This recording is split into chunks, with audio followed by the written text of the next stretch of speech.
of. Good evening and welcome to our first ever Unity Leaders CampfireX. We're so happy to have you tonight. Thank you for your patience and bearing with us. I know we're starting a little bit late. This is our first time with four guests on board. So thank you so much for joining and for sticking around. First, we'd like to introduce ourselves. I'm Elizabeth. You might recognize me from Campfires, as well as Brian and Rylan. And first on board, we have Megan. Hello, everyone. Happy to be here. Thanks for having me. Yeah, so the four of us are part of a larger leadership group who are then working with thousands of other volunteers here in Unity 2020 to make this vision come to life. And so you might see that we have some candles with us here today. I have them here. Megan has hers, Rylan and Ryan both out there just off screen. We do like to add a little bit of fire at the beginning just to set the tone and to bring everyone together around the campfire. So if you haven't tuned in quite yet to Democracy AI, click the button at the bottom of the screen on the campfire.artofunity.org link. And then that will take you to Democracy AI, and you'll answer a series of questions that are completely anonymous. No one can track you. No one knows who you are. It's not linked to you in any way. It just helps us get a feel for who our audience is and who we're talking to. Because really what this is a conversation between us and you. And Democracy AI lets us do that by using this really cool algorithm that goes way over my head. And it allows many people to speak as one while also allowing us to see the diverse opinions of our group. And it also shows us the most popular ideas. So it surfaces the most popular and then sort of down regulates the least popular. So it's a really interesting piece of software that we use to see what you're feeling as a group in terms of consensus and all of that. So like I said, click the link at the bottom just to make sure that you can get on board and you can participate in the conversation. So with that, I'd like to start by asking Rylan, where are we right now with Unity 2020? It's been a long summer, and now we're into the first week of September. So you want to give us a quick rundown on where we are right now, Rylan? Sure. Thanks, Elizabeth. And I think for this particular campfire, we're really trying to open this up as kind of an interactive strategy session. So we, as our vantage point and as some of the leaders here, we are taking in the information that we have, and we also want to bring you along and just try to do really what a campfire is, which is we all come here, we lay out what we have, how we see things, and make a plan for how to best move forward. And so I think, to your point, let's do an update here just on where we're at, because it is September 10th, so we are less than 60 days from the election. And tracking this movement, tracking our growth, the size, the number of our supporters, it seems like the last few weeks we're growing at something like 15 or 20% a week, which if you were a company, that would be utterly amazing. Actually, for political campaigns, it's pretty impressive growth. And as I'm thinking about the base and just where we're at in the calendar now, I think what comes to the surface for me is this. The number for our supporters that's kind of most salient for me and all the work that I do is just our email subscribers. And we have a super engaged email subscriber base. You guys click everything, you open everything, and we appreciate that for sure. We have 40-some thousand email subscribers. So the math is pretty simple, right? We have an impressive growth trajectory, but were that to maintain through November, we would not win. So the Unity 2020 movement does not take the White House at our current growth trajectory. And I would put a finer point on that and say this, that all of the scenarios at this point that involve Unity 2020 winning, they involve an event. And what I mean by that is we need to have essentially two things happen. We need to have a large scale falling from the eyes moment, scales falling from the eyes, the dissatisfaction of individuals with the current candidates that they're planning on voting for needs to be upped. We need to have a moment of people standing up and looking around. That's part of it. And the second part of it is Unity needs to make it into that spotlight. So it means that we need a moment that is not a zero-sum game where Trump stumbles, therefore Biden wins, or vice versa. I think we need the event, and we need us to step forth. So what that means practically, and from us as leadership here, is we need to keep doing our due diligence, first of all. We need to keep growing at a rate that's really freaking impressive, to be honest. It's more than almost anyone else can do. But we also need to be planning about how to get into a seriously strange moment. And I'm not just saying we're looking for a bolt from the blue. It's really not that at all, because this is 2020. And we're about to have two septuagenarians known for gaffes debate each other in front of 80 to 100 million people 3 times. So that's one potential area for an event to occur. We are still in a pandemic. We are still facing, by some measures, double-digit unemployment. We're still facing large-scale civil unrest. So as we move forward, I think every day, you wake up, you look at the hand that you've got to play, and you think about how best to play it. And what we're really talking about here is, how do we maintain that growth, and how do we position ourselves that should an event which may be beyond our control happen, we are well positioned to capitalize on that and to make this movement a reality. Yeah, that's a really good rundown. And I was just thinking, Rylan, as you were speaking, that the first campfire I joined, I made some metaphors of question, and it seems like every good metaphor for quick growth is presenting itself to us in the real world, right? You've got the viral growth of a pandemic. You've got, it's hard to use the metaphor spread like wildfire right now for obvious reasons. But the one that popped into my head, maybe this is just a fault of mine, is that, it's almost like, think of surfing. You want to be positioned and out waiting for the wave to come. Because if you're not out in the water ready to catch that wave and ride it in, you're not going to be able to capture that momentum. And I think a lot of us are here because we're seeing the water recede for a tidal wave, and I think we need to prep ourselves to ride that wave back into shore. Yeah, and practically, I think that what that preparation looks like from our standpoint is it really comes down to the groundswell. And I know we've been talking about this for weeks, and I want to be really clear here. Just because we're looking for an outside event to kind of push us through here doesn't, it won't work if we don't have the support. So it really starts with you guys at home and your friends, your family, anyone you can get on board.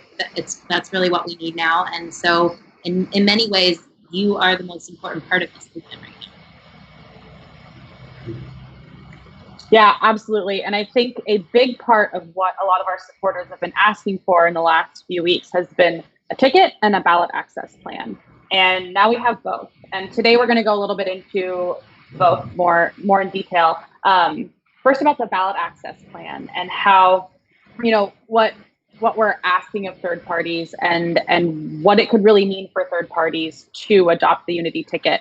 And so with that, I want to ask the audience a question through Democracy AI, and then we'll all talk about it, and then we'll incorporate your answers, throughout the conversation. So this first question is, why would, excuse me, there's a little bit of a typo, but it says, why do you think the Unity ticket would be valuable to third parties? So why do you think the Unity ticket would be valuable to third parties is the question that we're asking here.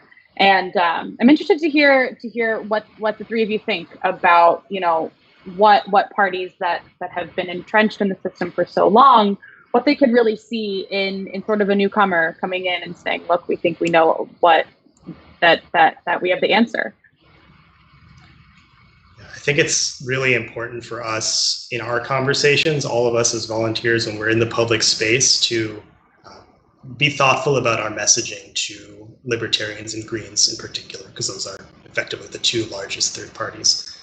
And what comes to mind is that, hey, we created a movement about effective, competent, patriotic governance that's an action movement that doesn't have a platform.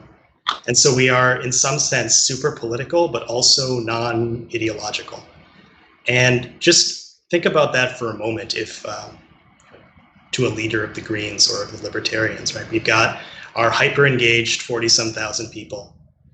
They largely draw from people who have not voted before, but they also draw equally from Democrats and Republicans.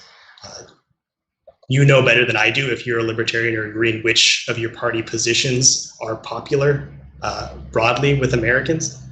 And I would say that, hey, a lot of what you might want to do might appeal to unity voters as well. So we are trying to play the role of essentially of fixer, of peacemaker, of unifier. And we would just welcome you to speak with our supporters, right? We are not a party. We are not trying to kick you off your own ticket to establish your platform for you, right? We are trying to create a place where Americans can come together. And we're not afraid to have our super engaged supporters talk with yours, and maybe some of them will vote libertarian. It's win-win. You don't need to be so concerned about unity trying to arrogantly muscle you off your ticket. We recognize where we're at, and this is really a crisis moment. So let's just talk in public. Yeah, absolutely. And I would add on to that, and maybe sort of bring in the other two legs of the stool, right? Because there's the people who would support a unity ticket. There's the parties that we seek to partner with, right? And then there's the candidates that we intend to draft. And they're kind of like three legs of a stool. And we've a fellow volunteer coined a term calling this phase the dance, right? Where we have to, make the introductions and show people the good in each other and the potential there. And, if the two dancers are the ticket and the partner parties, then the groundswell really, I think, is the band, right? To have so many people publicly calling for this drastic change, this drastic seeking of unity in a wildly polarized world, that's the energy that creates the music in the room, that creates the crescendo that makes the dance possible, that makes the dance floor workable. So help us by staying in tune and in rhythm, and by playing loud. Yeah, I love that metaphor, and I think it's true. This is really it's a team effort, and while we have a ticket and we have some people with blue checks next to their names who like what we're doing, I think it's really important to keep in mind that this is all about us. It's all about you. And we have some answers coming in from Democracy AI about what you think why you think the unity ticket would be valuable to third parties. And this answer here, I think, really resonates. It would provide the third parties a way to win. Ultimately, the third parties would gain notoriety and perhaps a future. And this is a point that Bret made last night in the Campfire with Bridget Fedesi and Matt Welch, that while the Libertarians and the Greens, they have very noble backings and noble efforts, they haven't been all that successful in the presidential race. And because the unity ticket takes from the left and the right and brings them together, there really is a chance for more people to come on board with something that is not third party, because this is not a party. This is something different altogether. It's a kludge, if you will. Yeah, I think that's a great point. And kind of taking that one step further, if a unity ticket were to take the oval, there would be opportunities for other parties to have the support of the executive branch, coming into other leadership positions in our government. We are aiming our sights at the highest level of leadership right now, because I think our supporters really could agree that our country is in a pretty drastic situation, and it will take probably leadership from the top down to really make a change at the kind of speed that we need it to happen. But there are tons of other opportunities at other levels of government that we would definitely be in support of diversifying out of the two-party system. And Megan, that speaks perfectly to this popular answer that we have, that it would really show the corrupt system that we're after it. A third-party coalition would be a sight to see. And I do want to push back on that a little bit, because again, this is not a third party, but it would be a coalition, because it is a coming together and a unification of so many different sectors of American life and aspects of political values, that it really would be a sight to see as we take down the corrupt system. So those are 2020 is a year of an incredible lack of enthusiasm. And that's not just the Democratic Party. Frankly, the poll numbers for the current Libertarian ticket suggest something similar to what Biden is dealing with right now. And part of what Unity can offer is to be, a legitimate exploratory committee in the sense of actually exploring and not knowing the answer beforehand. Because we didn't know the answer beforehand, right? We solicited nominations from the public. That's how we got our top candidates. We conducted this ranked choice vote, and we didn't know for sure who would come out on top of that. But what we've seen, and this is all from our one-on-ones and from the growth that we've gotten up to this point, is that when you get a person one-on-one, if you ask them to imagine being in a ballot booth, just imagine that for a moment. Say this to your friends, that you're in that booth and you have 3 choices on that ticket for who to put in the office. And let's imagine that this year, we're not doing one person, one vote. You have all of the votes this year. So it's not about what can win. It's not about what can possible. You are the vote. When we actually get people to run that scenario in their head and they see Donald Trump and Joe Biden and a pair of courageous patriots like Tulsi Gabbard and Dan Crenshaw, they don't choose Trump and they don't choose Biden. That's what we're seeing. We haven't been able to get that question plausibly in front of the tens and hundreds of millions that it would take to win yet. But we have the evidence. It's working at this scale. And if you want a candidate, a set of candidates who can drive more enthusiasm in this great dearth of enthusiasm despite the crises we're facing, consider it. We know what we're doing. We've made this work so far. So, Rylan, that's a really strong pitch. And the next question that we want to ask our audience is, if you had to convince your neighbor to join Unity 2020, what's your perfect pitch? So I'm firing off that question now for folks to answer at home. And I think that imagining walking into the ballot or into the booth and actually filling out somebody or a ticket that you're proud of, I think that's really powerful. And that's a very, it's impactful. And even if it's a mail-in ballot or whatever you do, but just putting a circle next to something that you can believe in is I think that's really what we have to shoot for here. It's about a choice. It's not about just taking someone else's foregone conclusions about what they think the country should look like or to just keep these structures in place. It's about making an actual choice for something that you believe in. And I think that our volunteers, that's a strong commonality through most of our volunteer staff.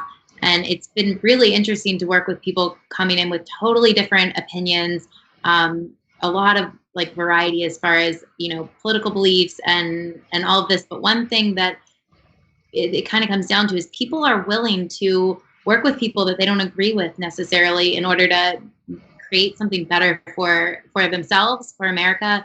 And it's been really powerful to watch. And I think that that's what could happen at a larger scale if we were to get the Unity ticket in office. Yeah, and that speaks to Ryland's point earlier about we're in one viewing, we're a super political movement, but we're completely non-ideological, to the point where I've become fast friends with so many of both people on this call and people in the movement more broadly that, I've been up till 3 a.m, running over scenarios and trying to figure out how to make something work the next day, to the point where, we've got battle scars together of, trying to make things happen at the 11th hour, day after day after day. And I still don't know what their politics are, right? If you are seeking refuge from the crazy political narratives and the crossfire, all you have to do is join the most radical political movement you've ever heard of, and you will find yourself at complete peace. It's like the perfect office where no one actually brings up their politics, despite trying to do something so ambitious. Well, and a common thread that I'm seeing here is cooperation and teamwork. And it is about just talking to people and working with people who you've never met and you might never meet in person, but seeing them for the character and for their skills and for what they bring to the table, and not the things that you immediately judge them by or that they might want you to see or anything like that. It's real. Yeah, I think that's a really good point, Elizabeth. I think that we have gotten so used to, as a culture, making snap judgments and decisions on people. And part of that is a much bigger conversation about how our brains have changed, through use of technology. And we don't need to get into that here. But I think that it's interesting how, when you're able to set that aside, you can create something really great.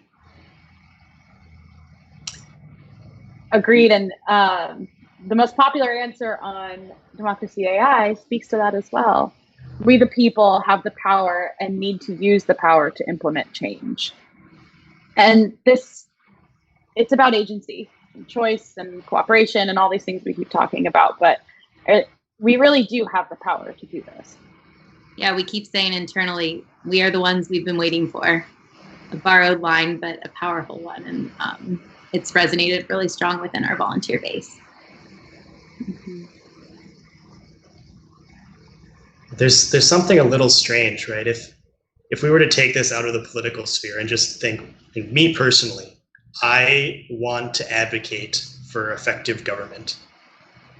Full stop. Rational leaders with honor, who take their responsibilities seriously, who recognize they're governing a large group of people. There aren't, as far as I can tell, places where you go to do that. And so if Unity 2020 seems absurd, if it seems weird that the only person who stood up to try to get something going was a podcast celebrity, Bret Weinstein, thank you very much, sir. That seems to be the world we're living in, right? There's this parable of the fish in water who doesn't know what the heck water is.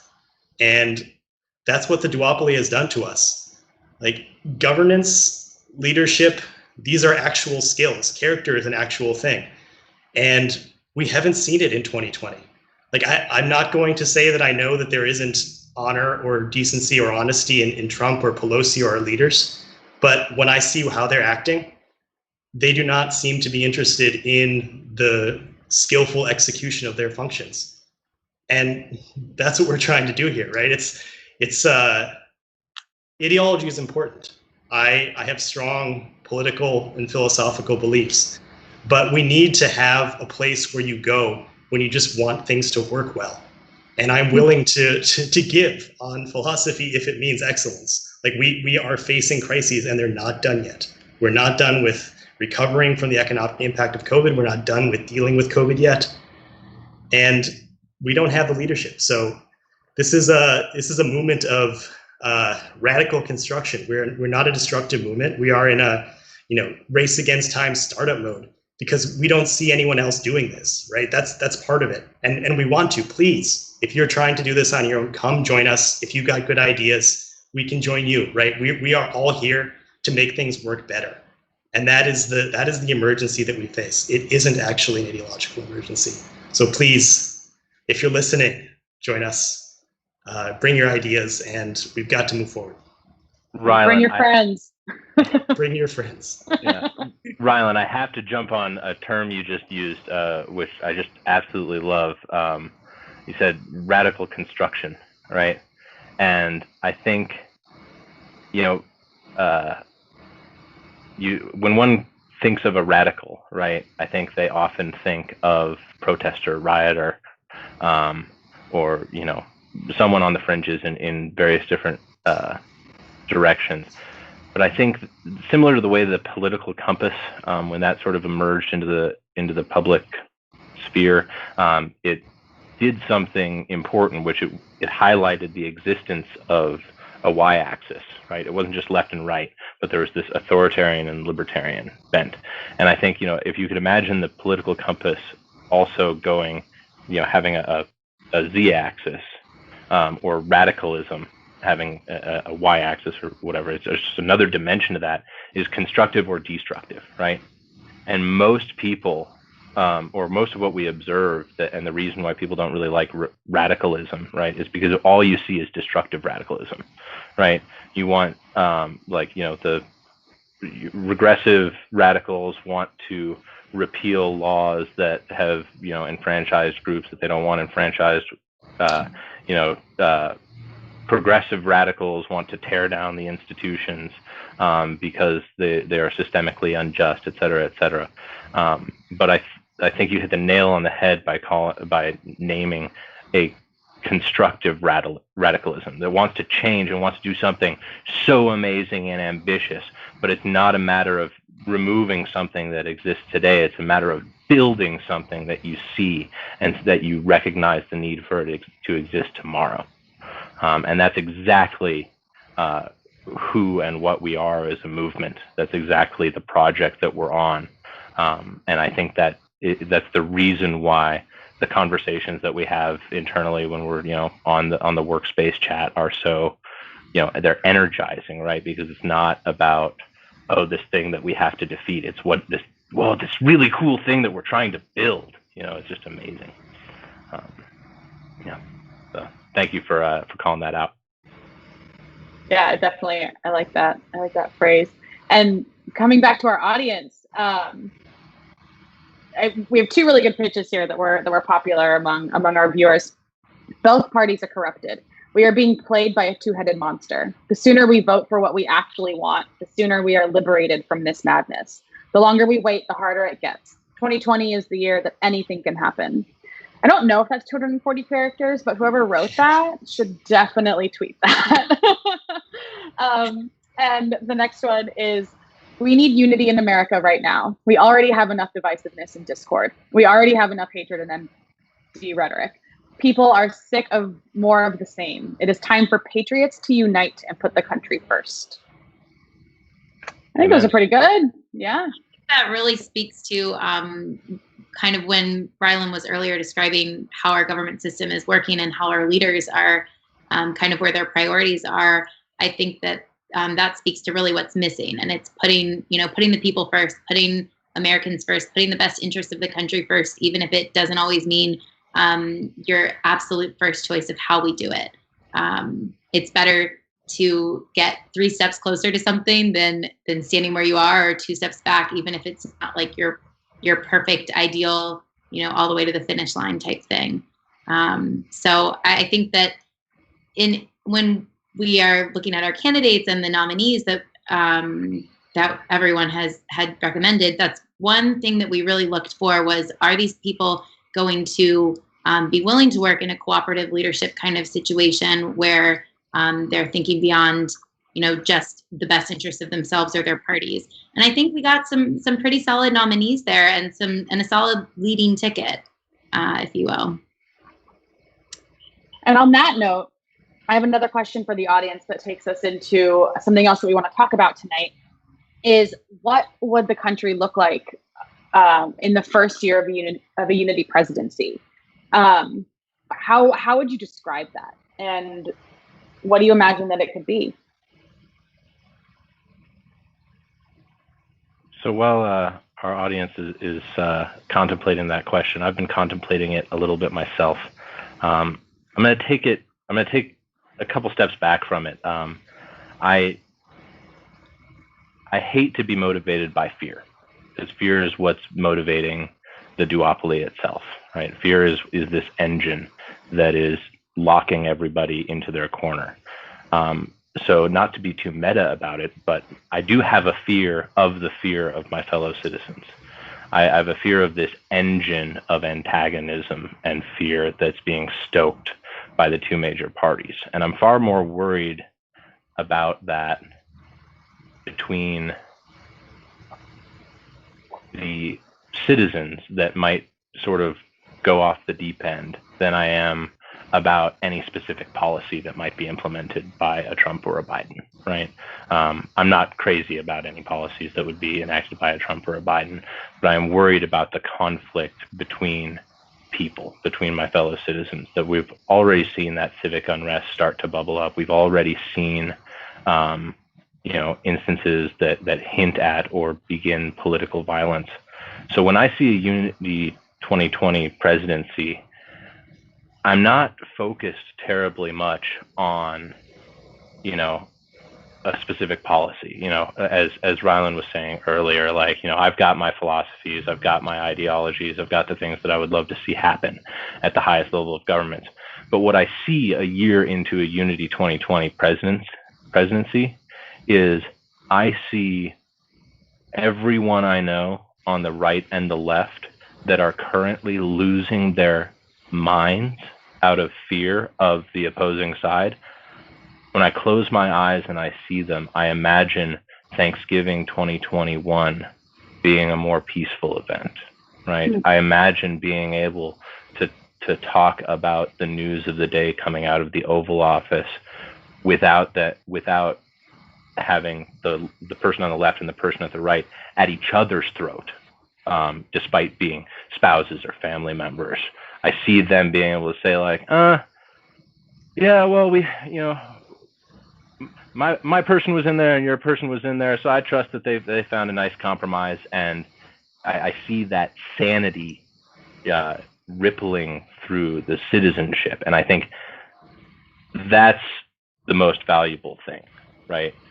Because as long as you've got someone with, a minimum bar of executive function in the Oval Office, that beats our choices now, right?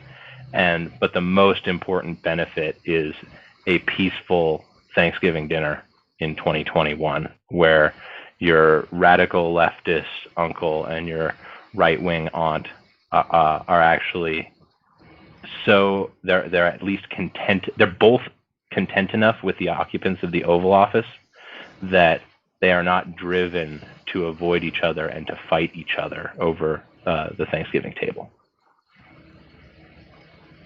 What I'm hearing is a beautiful blend of compassion and patriotism in a way that allows you to maybe put aside some of your wants or desires for the betterment of everyone else, and understanding that other people are also putting aside some of their needs and wants in order for the country to work, to Rylan's point earlier.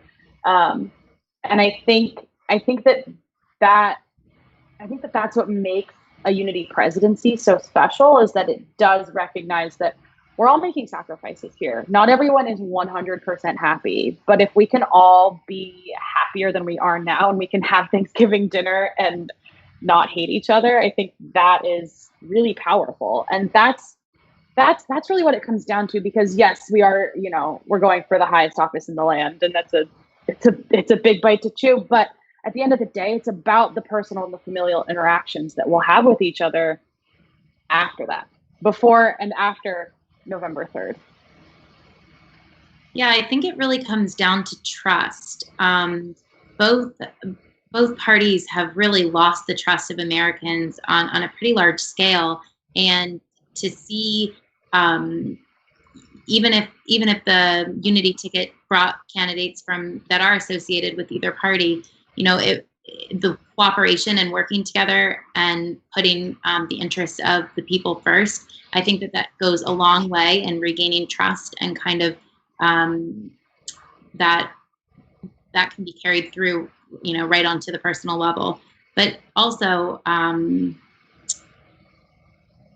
just lost my train of thought. Sorry about that.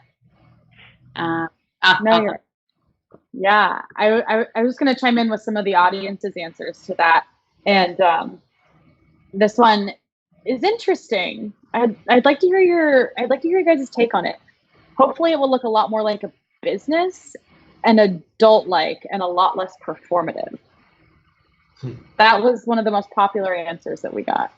I think I get why it's popular, and I agree with the subtext that makes it popular. I wouldn't use the language of a business, but I get the desire for something that's actually professional, right? That for as long as I can remember, our political process has been a reality TV show. I mean, that's the famous Andrew Yang line, right? Our politics is a reality TV show, and that's why we got a reality TV star as a president. And I think that it hits the nail on the head. So to the extent that that statement is not necessarily asking for like, oh, I want Starbucks the country, to the extent that it's really just about like, no, and I think it also probably has something to do with, your success or failure in politics is based on your ability to motivate people, right? So to an extent, the performance is what matters, right? Performance is what's getting selected for by our political apparatus.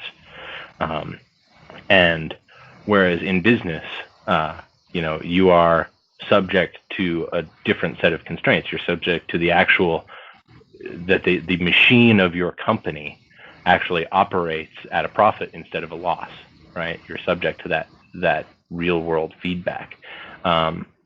So the distinction between performance and business makes sense, even though it wouldn't necessarily be the first language to pop into my mind. Has anyone else seen the Any Functioning Adult 2020 bumper stickers and memorabilia? I think I first saw one of those in the June timeframe, and that pretty much captures this year better than anything else I've seen. Yeah, anyone caught with one of those bumper stickers that doesn't sign on into Unity 2020 gets a finger wag from me. Well, and I think that actually, I'll take that opportunity to bring it back to our leading ticket. There's been a lot of discussion about, what that means. Like, we held a ranked choice vote, and we had about almost 8,000 people come out and vote, which was an amazing turnout, really. And we have our results being Tulsi Gabbard and Dan Crenshaw as our leading ticket. But what does that really mean? I think, just to clarify any kind of confusion, of course, you guys know neither one of these potential candidates has an active presidential election. And for the first time, we're really flipping the script. And instead of them campaigning to us, the people, for our votes, like, we're really, in some ways, campaigning to them. We're saying, like, hey, we're people who want the skills that you have, and come take a stand with us, come lead us. And it's a really interesting situation because we've never done something like this before. So maybe they'll agree, maybe they won't. Just because it's the leading ticket doesn't mean it'll necessarily be the Unity ticket eventually. It takes 2 to tango, or maybe 3 here. But I think that that's a really important point to drive home. And it kind of goes back to that. It's really, if we have a competent and, well, I guess I'll go back to our values, capable and patriotic and oh my gosh, courageous. Yeah, if we have those 3 things, then it's definitely better than any options we have. And maybe it's Tulsi and Dan, it'd be great, but maybe not. So yeah, that's all I have to say on that. And I think no matter how strong the duopoly is, as long as the Constitution stands, power still resides with people. And I think to some extent, we act as if that's not true. So part of what we're doing, and 40,000 people it's a good sized town, it's a small city, but it's not earth shattering yet. But to the extent that we can continue to grow that base of support, that becomes very real power, right? A typical congressperson has what is it, like between 750,000 and like 1.2 million or something like that constituents. And so we need to grow by a couple orders of magnitude. We're all focused here every day on how to make that happen. But the part of this that is real and that is true and that we can be certain about is that as we develop and establish that power base, we actually have power, right? As long as we can stay together, as long as we can move with one voice, that set of people can actually do things in the government, duopoly or no. And that's the key thing here. The candidate draft, we didn't reach out to Dan and Tulsi when we asked for nominations, right? This is an organic process, and it can continue to be an organic process. So we really support this method, and we really support people coming together to try to establish a power base. And if there's other movements that aren't Unity or that have different agendas here that aren't aimed at the White House right now, we encourage you to reach out to us and to try to start these types of movements on your own, because the underlying logic here of people getting together and choosing who they want to lead them is real, and it's frankly, it's constitutional. It's what we deserve. It's what we are given by virtue of being American citizens. Agreed. And this takes us actually to our next question. Is where do you think is the most effective place for good conversations about Unity 2020? And Rylan, to your point, somebody in the last response said this would be a return to our roots, actually trying the American experiment. Are we really American if we aren't united on anything? And I think that it's really important to believe in the spirit of America. And it's something that, I mean, I've been really far left, and I've kind of come back more to the middle and just a little bit less radical in my day. And I went from hating this country to really appreciating it and really valuing it for not only what it provides, but what it does. And I know that there are so many problems and so much history that can just, the scars in this country are deep. And a lot of people have not been served by this country for so long, which is why we're here. And I think it's important, though, to remember that we are founded on values and on liberty and on an idea that was brand new when it was instated and when it was founded.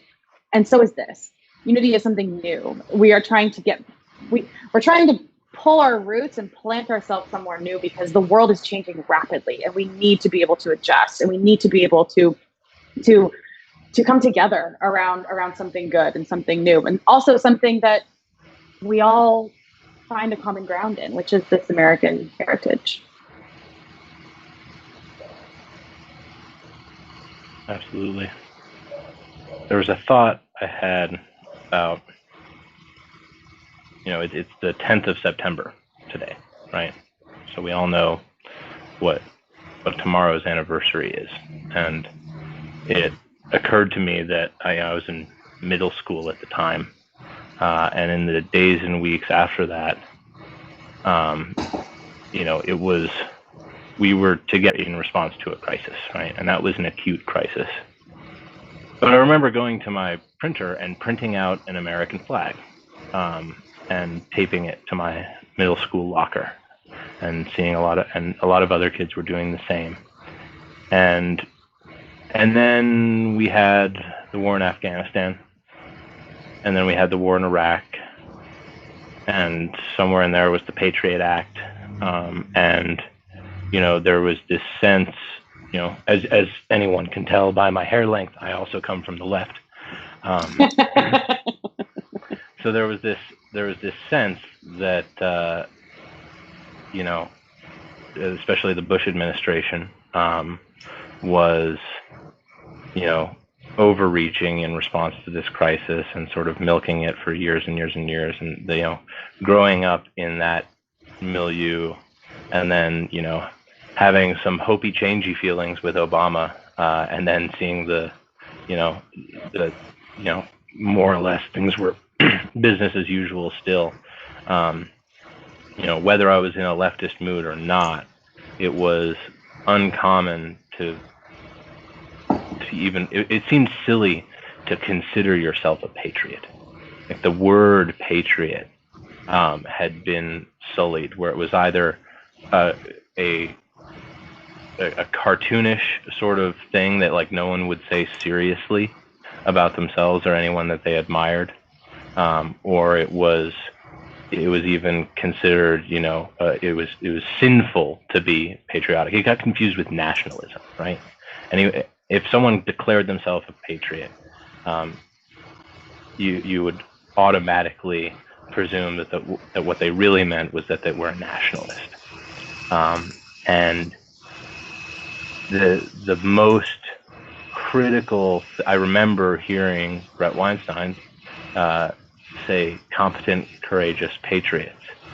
And I had that like little twinge of that bad connotation of the word patriot. And just over the last several weeks and months, to come back to a sense of centeredness around patriotism and say, look, no, patriotism is a good thing. It's looking out for your neighbors. That's patriotic, right? It's helping your community. It's either, if you uh, whatever you do for your broader community is a patriotic action, right? And it says nothing about your about foreign policy or anything like that. It's just that the dedication to wanting what is right for your country and all of the people within it. So if nothing else, I am happy and proud to have reclaimed that label that has been besmirched for so long. Thanks for enduring that particular soapbox. No, I enjoyed it, and I think it's true. These words that have been labeled dirty and have these like bad connotations. When you realize that those frames and those mental models, they don't actually stand up, they don't actually check out, and you can see the value in them, it's really special. So something beautiful and new.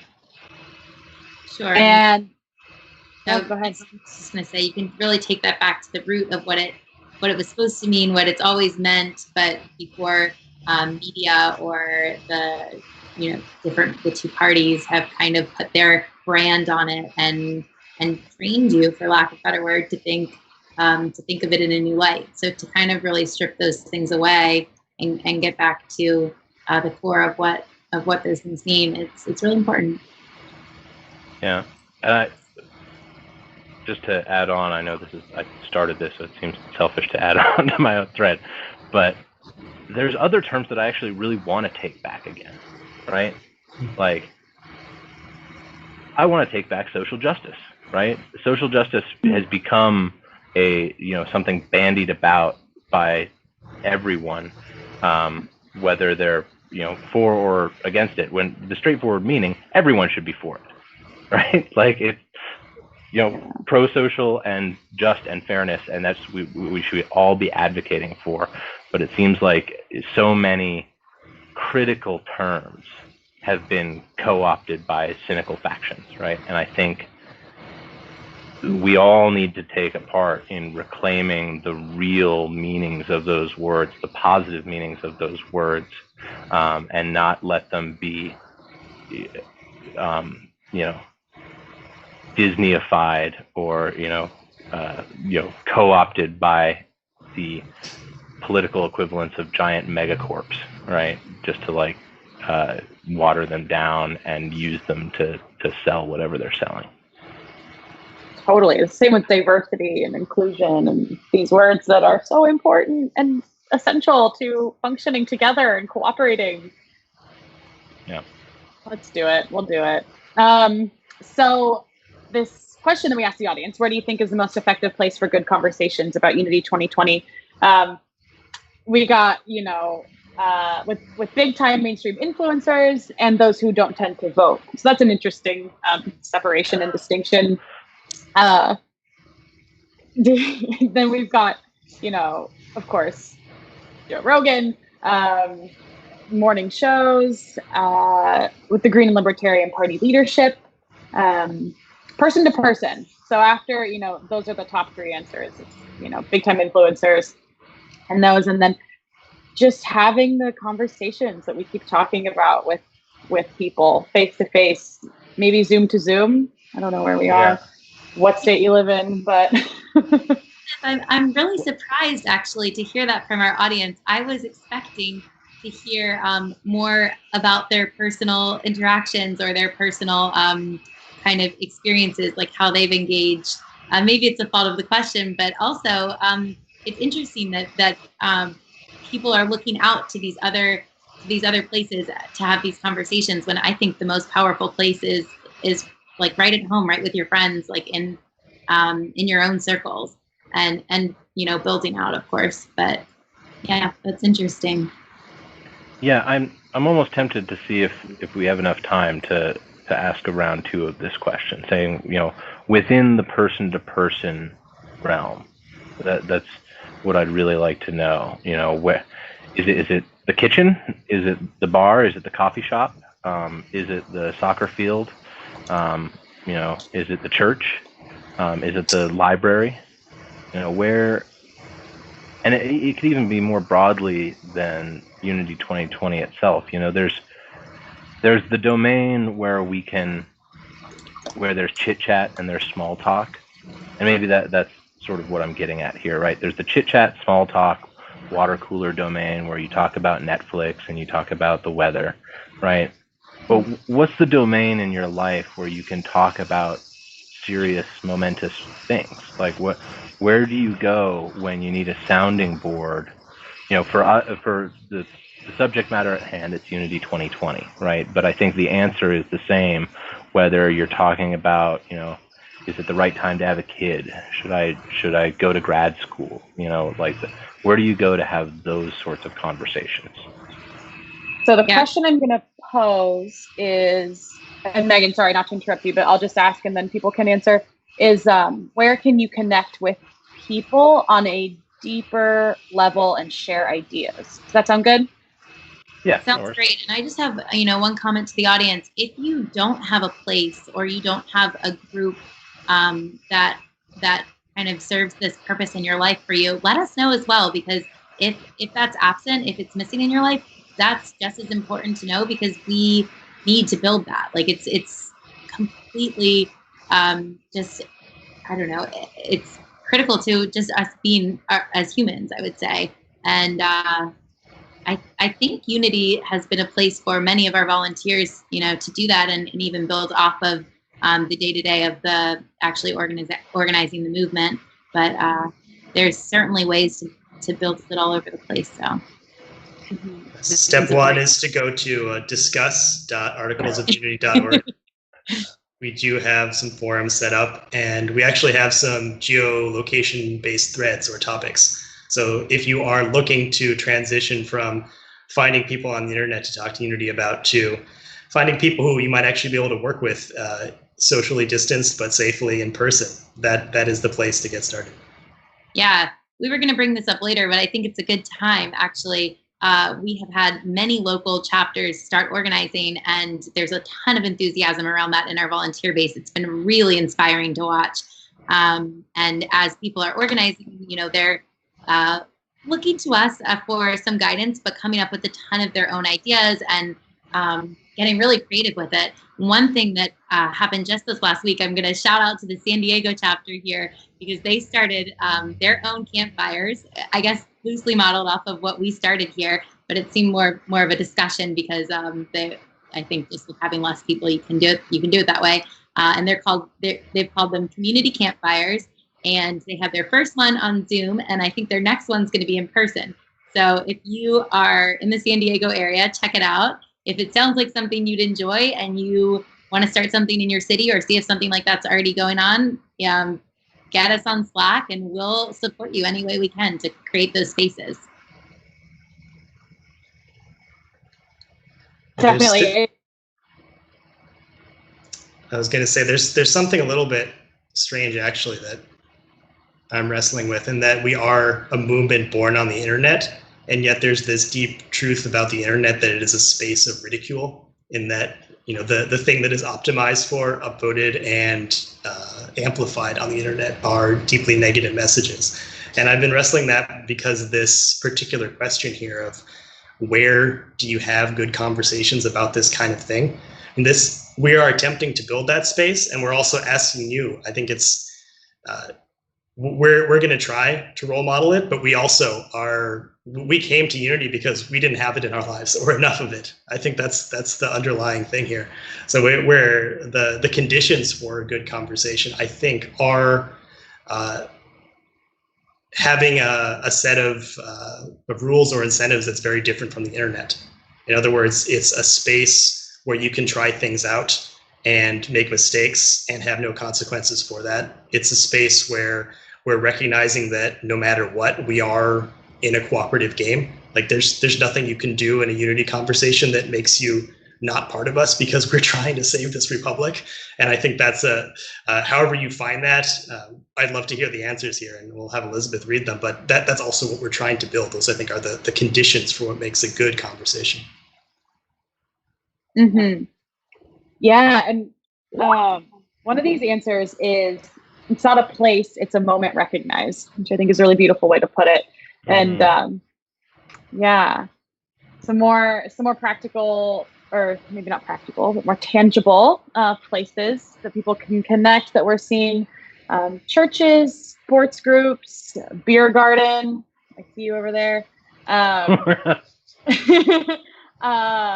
Let's see. Neighbor, coffee shop, friend, anyone that will listen. The most popular answer was in interest groups. I belong to several groups of like-minded people where I can talk deeply. I also engage with people with very different personalities and preferences. Get into the physical world, even if via Zoom. Can't do this stuff on Twitter. And I think that is it's a really interesting answer. And it's interesting that it's the most popular too, because I think that it can be really difficult to have that sort of diversity in your life, especially now where everything is sort of auto-programmed to be like, what's the most quarantined or the most, socially distant place. Is how do you really find those groups where you can still explore different ideas. So I don't know if we have any kind of closing thoughts on that, on maybe even outside of Unity, because while we are creating these different places for people to meet and gather, whether that's online or, if you're in San Diego, hit up the Campfire. How can we help bring more of these conversations to the table? That wasn't a very good question, but it wasn't very well formed. But I guess the root of it is, how can we push ourselves to expand maybe like our typical modes of thinking, or like what we might assume is possible, or what we might assume is right within our realm. I think that there is much more diversity at our fingertips than we really realize. Question also wasn't great, so someone else can take the lead. No, that's great. I'll jump on something that probably isn't the exact question you were asking, but it popped into my mind as you were speaking, which is this sort of challenge that we're facing in COVID times, but it's also a challenge that I think has been dogging us for a while, which is just that, the internet has been taking over all of our lives, right? To the point where we don't know our neighbors anymore, right? And, it's one thing to excuse it saying, oh, I was in quarantine, I have to be socially distant from people, right? But like, how many of us were actually plugged in to our communities in a healthy way before quarantine, right? It's like the minimal amount of face-to-face, person-to-person socialization that we had still kept safe from Instagram and Snapchat and Twitter and Facebook. That evaporated, and that was like our last little thread. So I think it's the challenge of our time, more generally, is to try and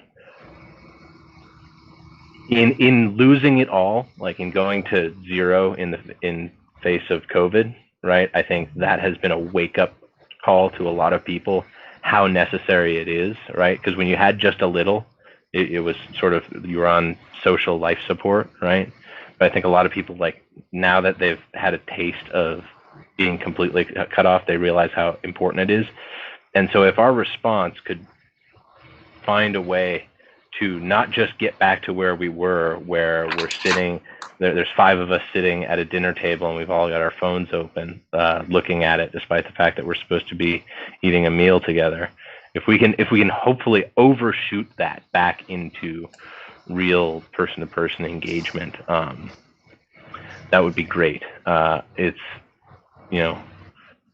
ideas are slim pickings, what with the socially distant requirements and needing to worry about pandemic stuff. But I think we're as a species, we're up to the task.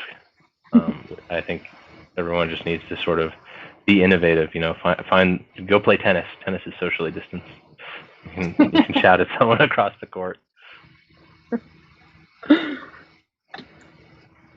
So we're just about hitting the hour mark, and we really appreciated everyone who stuck around and who came tonight around the campfire with us. This was our first time doing this CampfireX show, and we want to ask what you think we could do to make it better next time, because as Rylan said in the beginning, this is to help our volunteers and our supporters, potential supporters, understand more of the nuts and bolts of what's going on.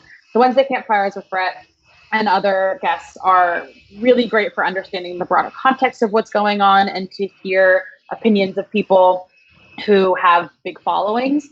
And while that's very important, and I personally love those conversations, I think these conversations are also extremely important to understand more of what's going on the ground level and more like maybe relatable. So we want to know how we can make this better for you and how we can maybe help, or how we can build the groundswell, really is what we need to do. And Megan, I didn't know if you wanted to talk about the Build the Movement competition. Yeah, while you're firing off that question to the audience here, I want to tell you about something that we just launched this week. It's called the Build the Movement competition, and it really speaks exactly to the groundswell. We're looking for more engagement, more supporters, and really just people to spread the word. So if you go to our homepage, articlesofunity.org, there's a button to go to the Build the Movement competition. Basically, you can do a variety of things, either on social, on signing up for our email list, things like that, and you get points. And then the biggest one is really when you send that link to your family and friends through Draft Your Family and Friends. It'll be an option. You get points for doing that, and then also for them coming on and doing their various tasks on the Build the Movement competition too. And all these entries go in, and the person with the most entries gets 2 tickets to the inaugural ball, assuming that we take the White House. If not, substitutions will be announced later if necessary. Hopefully not necessary. And then the next 5, well, I guess that person, as well as the next 5 most entries, get the first place prize, which is a 30-minute personal conversation with Bret via Zoom. And then we've got the second place prize tier includes Unity 2020 merchandise and swag. And then all the top 25 people with the top 25 entries get their name on our leaderboard, which will be posted on our website, as well as an honorary title to kind of distinguish you among Unity supporters. So prizes are cumulative. Check them out. We've got some really great offerings, but as you all know, it's not really about the prizes, is it? It's about doing something great for our country and bringing us to a better place and a more unified front. So check it out. I personally can't wait to go freeze my butt off in DC in January at the inaugural ball. It'll be great. So hope to see you all there. Get those entries in, Elizabeth. I know. So the answers for the for how to improve Campfire and Democracy AI for next time, we will take these into consideration. Some that I saw popping up were, we need more time to answer questions and things like that, and maybe the interface. And we are working to improve this very hard right now. So please stay tuned for these campfires and beyond. We are making improvements and taking your comments into consideration. And with that said, I would like to say to check your email tomorrow for a very special campfire announcement for next week. We are super excited for our guests next week, and we can't wait to share with you who that will be. So if there are no closing or nothing else that anyone has to say, maybe we could wrap up for the night. Are we having s'mores tonight, Elizabeth? We are having s'mores. Thank you, Megan, keeping me on task. We are having s'mores. So head to campfiresmores.articlesofunity.org to connect with your fellow patriots after the show. Again, that's campfiresmores.articlesofunity.org. And Desmond is there waiting for you to come and have a nice conversation about what we've talked about here and all things Unity, and to really connect with each other. Excellent. Great. Thank you all. This has been wonderful. Thank you. Good night. Thanks, everyone. Good night. Good night.